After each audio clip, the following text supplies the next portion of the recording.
Hey guys, this is Cam315. I am back at it with another video for you guys, and I am back at it with another My Hero Academia manga chapter review.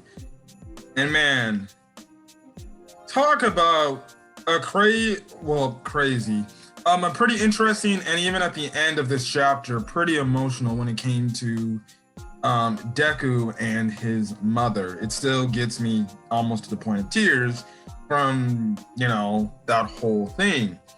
Anyways, the last chapter it happened, and that essentially was Deku versus Muscular part 2. And Deku absolutely destroyed Muscular with utter ease, with a little help of obviously Yo, but he still at the end of the day won. Anyways, this is My Hero Academia chapter 309. So the chapter essentially starts off with two Ketsobutsu students we've seen in the past from, again, like I said, the provisional license exam arc, or the back half of season 3, and that is third year hero course Totuki Itajiro and Makabe Shiku. The first guy, he looks kind of like Azawa. He was kind of the guy in the brown tatters with a red scarf, and then the second guy was actually the blue guy. So yeah. Anyways, what happens is they're running to get to Tatami and Yo, and they see something in the air just flying, and obviously we know it's Deku carrying Muscular, and this man's carrying Muscular with absolute ease. He's got Muscular essentially handcuffed and everything and stuff like that.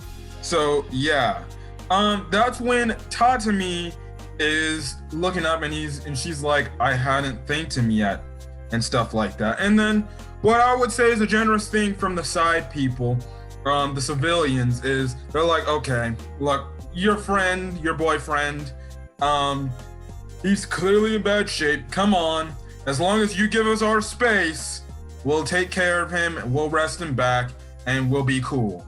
So it goes to show that some civilians, even though they don't hate the humanity of the heroes. They don't. They just don't like that they lost their trust in heroes and stuff like that. But they know at the end of the day, this is still a human being. We'll do whatever we can to try to best to treat them and stuff like that. So yeah. Now, Deku drops off Muscular at the police incident and everything. Also, too, Yo picks up the fact that, yes, it was Deku who saved him, but he saw that there was something different within Deku. The questions like, is this the same guy? But going back to what Deku was doing, Deku drops off Muscular at the police station. Now, the police are trying to wonder, like, who are you and why did you drop him off here? Deku's like, look, I don't got time. I gotta go. Bye. And 2, he's also using the newest quirk he got, smoke screen, to essentially hide himself, because look, he can't show himself. 1, obviously you don't want, I guess, the villains to find out where he's at, and so they can credit the capture of Muscular. And then 2, technically, even though he's got his provisional license, he doesn't have his legit license, so he's kind of doing vigilante work. So he hasn't really officially been, a hero going on. So that's another reason why, and the police could question me like, who the hell are you? We don't know who you are, and stuff like that.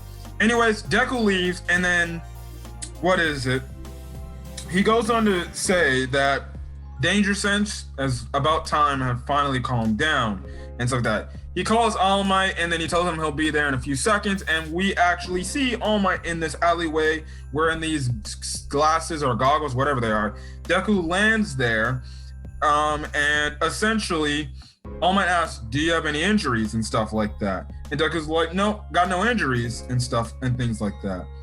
Then that's when he asks, how are your limbs? Deku's like, they're fine. And then that's when we see that Deku has a new support item, and that is the power stabilizing item called the Mid Gauntlet, which I'll talk about in a few minutes or a few seconds. That often looks very similar to, I think what they call it, the full gauntlet in the My Hero Academia to a Heroes movie and stuff like that. Now, All Might tells Deku, listen, remember, this is just a prototype thing I got from America. So you cannot be using 100% one for all every damn time, because this is a prototype and it won't be able to hold the power of one for all and stuff like that. And also, All Might tells him, so look, don't overdo yourself, don't overwork yourself, before the final showdown, which obviously we know is going to probably be the final showdown with All for One in Shigaraki. But going back to the Mid Gauntlet, like I said earlier, now, the number one question has always been, are the movies of My Hero Academia canon? Are they canon in the My Hero Academia universe? Now, my thoughts on Heroes Rising, I don't know where you could fit Heroes Rising in the timeline, but if the movies are canon, Heroes Rising could be placed in shortly between season 4 and season 5, at a part in time before Deku starts getting his vestige, dreams and stuff like that. Like right there, like it would probably be like a week thing, after the end of season 4 or something like that. Now, Two Heroes, which I definitely feel like they could definitely, if the movies are canon, Horikoshi never specified if the movies are canon to the My Hero Academia universe or the continuity, whatever you want to call it. But Two Heroes definitely would be perfect if it was canon, because it fits like easily in the timeline. And we know Two Heroes, it fits in the time space after season 2, before season 3. And the reason why this Mid Gauntlet has ties to the movie Heroes Rising, which is a big talking point in the community of My Hero Academia, is the fact that we know from the movie there was a certain character, I guess you can say person people like to ship Deku with, Melissa Shield, gave him the full gauntlet, I think that's what they called it in the movie, which essentially did the same exact thing here that it is. It was essentially a prototype, support item to make sure Deku in that movie was able to use higher amounts of one for all without breaking his bones and stuff like that. And we saw what it did in the freaking movie, and we're seeing what it can do here. So, and it's funny because people speculate this looks very interesting and stuff like that. And again, it mentions it's a prototype. So again, if they had made this thing canon, if they made the Two Heroes movie canon, I don't know. Again, it's up to everybody's own opinion if they want to see the movies as canon. I just feel like this, if the movies were canon, I think the Gauntlet would have probably been not a prototype, a full thing, unless Melissa made another prototype. But two, it also hints at the fact, because Alma's like, look, I got that from America and stuff like that. And it also seems, because Deku even says, like, apparently, that there is travel restrictions now in Japan. Because I'm guessing you don't want other villains from other countries, I guess, shipping things into the villains in Japan, because it's hectic as shit. So that's why they closed off, I guess, travel, restrictions for, not only travel restrictions, but maybe even shipping restrictions as well. But again, you can see that this gauntlet, the Mid Gauntlet, has a call to Melissa Shield and what happened in the events of Two Heroes. Again, up to your own interpretation if you want to call that canon. I personally would say I wouldn't mind if the movies are canon. It would definitely be hard to fit some movies in, but at the same time, you're going to be looking at some of the timelines where you can put these movies, like, well, you can fit it there and stuff like that. So it's cool they don't reference anything to do with David or Melissa Shield in this scene. It would have been pretty cool if they had said, yeah, I got that from, the Shields, so make sure you take good care of it. Which essentially would have fully canonized Melissa and David Shield. Again, too, it kind of sucks that we don't get to see them as well, but hey, it's still cool. We get that reference that, hey, if you've seen Two Heroes, the movie, you should know who sent that gauntlet in there, and it was more than likely Malicious Shield, who, even in that movie, I said I would not mind Malicious Shield and Deku essentially working together in the aspect of the same thing we saw in the backstory of David and All Might. So yeah, but anyways, we see Hawks call up All Might, and he's like, how's Midoriya doing and stuff like that, and essentially All Might's like, he's fine and stuff like that. Now Deku, he gets something activated to his danger sense, and he just dips, and All Might's like, yeah, he's gone to leave and stuff like that. Now Hawks says, you seem overprotective. You're trying not to let anyone else in your surroundings get affected by this whole thing. Preparing measures to ensure secrecy and all of that. But whoever broke into Tartaros has a huge cheat on their side. Referencing All for One. He goes on to state that, and the risk of getting caught from just keeping to yourself are pretty high. I know that these are trying times for you, but I request that you work together with us. And in the meantime, after that, we get a cut back to a flashback back in the hospital scene where we get the resolution after Deku woke up from the vestige dream, from the vestige coma he suffered. So one, we find out from the doctor that says, look, we already told you, which was the one thing a lot of My Hero Academia the community has said is, what's going to happen to Deku when he finally reawakens? What are the doctors going to tell him? Well, the doctor said, well, we told you last time, if you did this, you broke your bones again like this, you probably would not be able to function. But the doctor essentially says, but for some reason, you're able to move your body functions. And the explanation here is because Deku is much more powerful now compared to at the time he only could use up to 5% of his power. His body essentially had gotten stronger to the point where, well, guess what? You know, he was able to hurt himself pretty viciously by breaking his bones, and he was able to have his arms completely healed. Again, showing how much stronger Deku is now. The explanation, it's up to whatever you feel. Some people, I watched one reviewer review this chapter, said he didn't like it. I feel like this whole thing is gonna be very divisive in the community of My Hero Academia. You're gonna have some people like the fact that, oh, I like the explanation. His body just matured and got stronger over time. It makes sense why, you know, his bones wouldn't get to the point where, you know, he couldn't move his, you know, body, his legs and his arms. And you're gonna have some people completely hate that and say that's bullshit. He should not be able to move after all that shit. I'm kind of in the middle. I like it, but I also understand where people are coming from when they hate on it. But at the same time, I understand his body's much more stronger. It's much more durable than, you know, it was back then at the start of the series. Y'all remember, his highest is 45% compared to 5%. When you're 5% power, your body probably couldn't handle it. Now that he's like jumped 40, 60 levels of that in power, or percentage in power, he's able to probably take more brunts. Now I do think, because even All Might specified, look, don't go all out, you know, or by all means, you know, we already know he can't go all out, so he doesn't risk himself potentially getting hurt and stuff like that. But again, very much interesting too. They show a little bit more scarring on his torso and stuff like that, but yeah.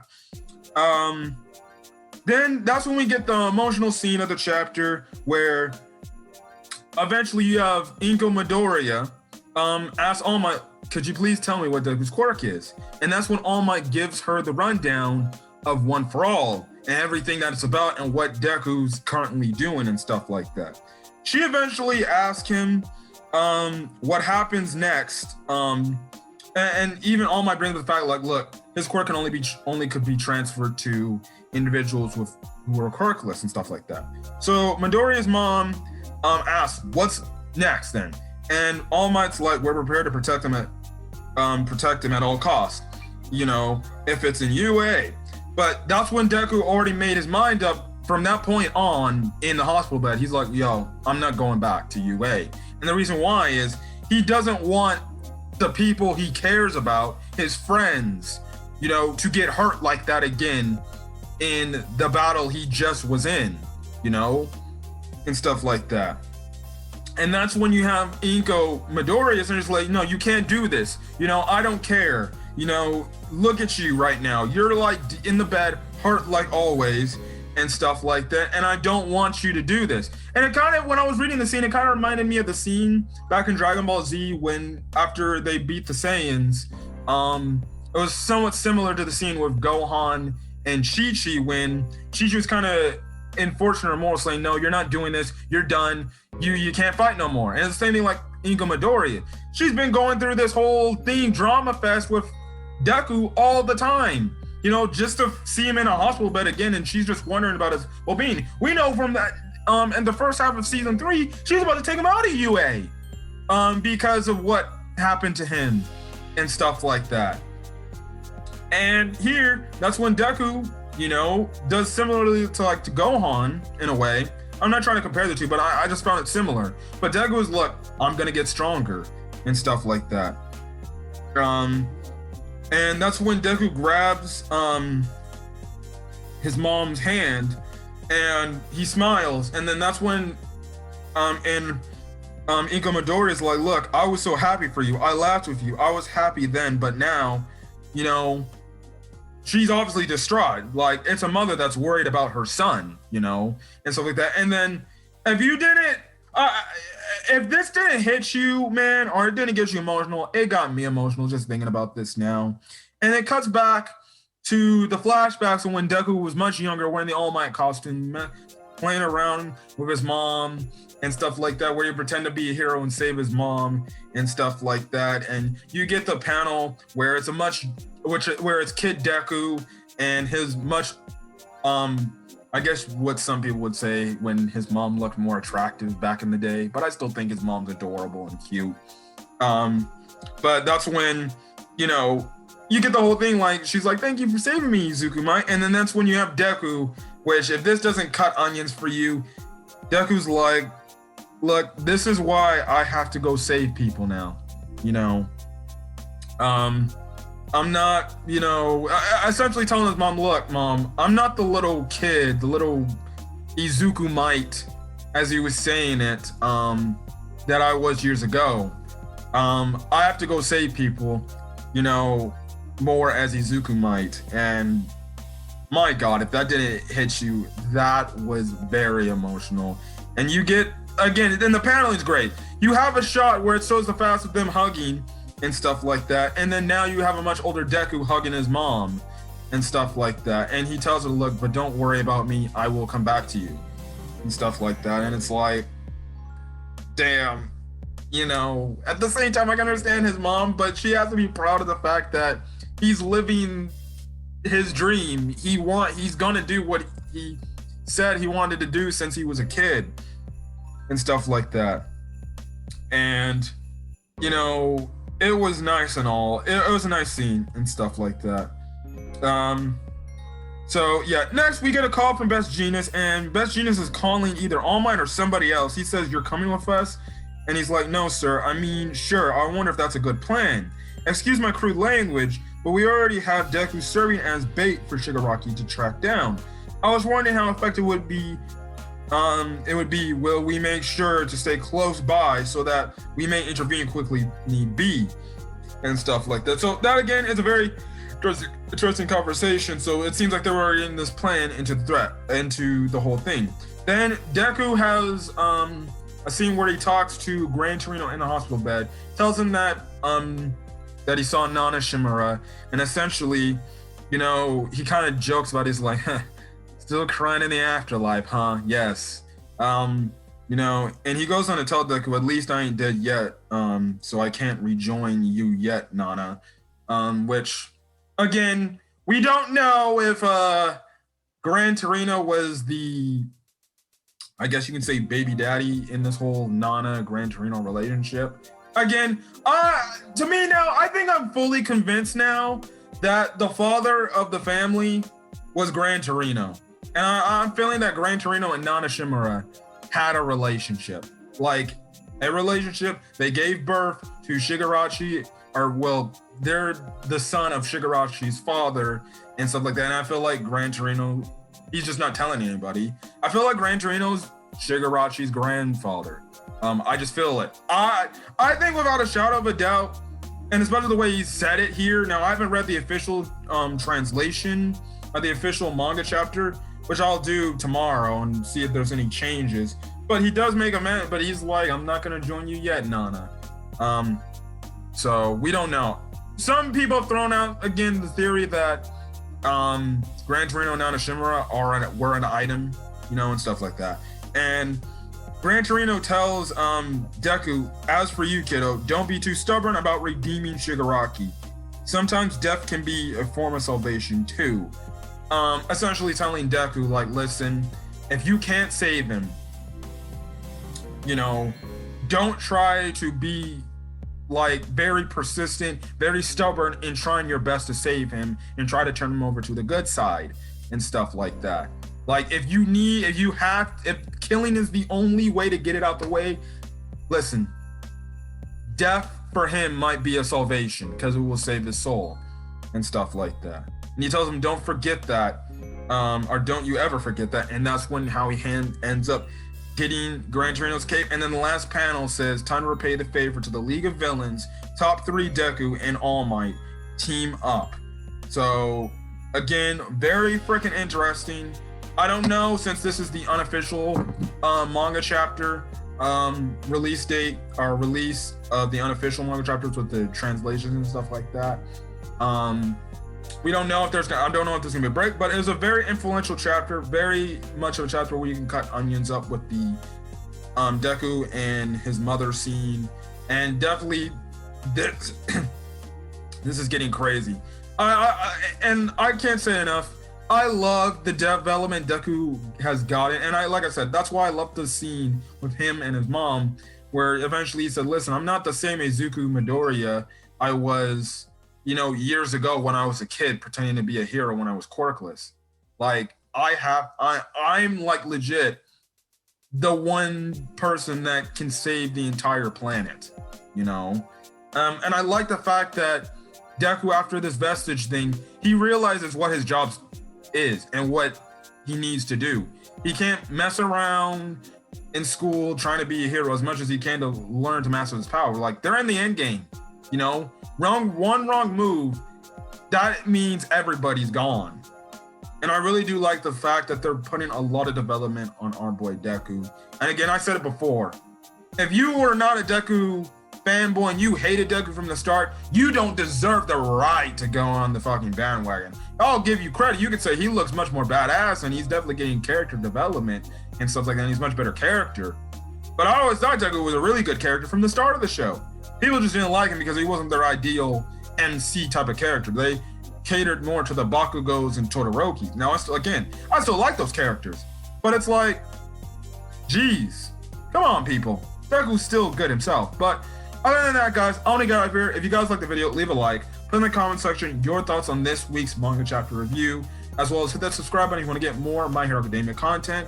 I earlier put up a My Hero Academia episode review for season 5 and the whole Kirishima team winning their battles today. And then also too, you're also going to get, again, gameplay from me. If you like gameplays and you're very interested in looking at Resident Evil, if you like Resident Evil stuff, you can watch me go get scared later tonight, because PlayStation got an exclusive free early access demo to play Resident Evil 8. So I'll be recording that later tonight when that releases, and then it will be uploaded to the channel. But other than that, guys, I'm gonna get out of here. Hopefully you guys have a great rest of your day or night, or when you're enjoying this video. Until then, guys, I'll see you guys in the next video. Peace.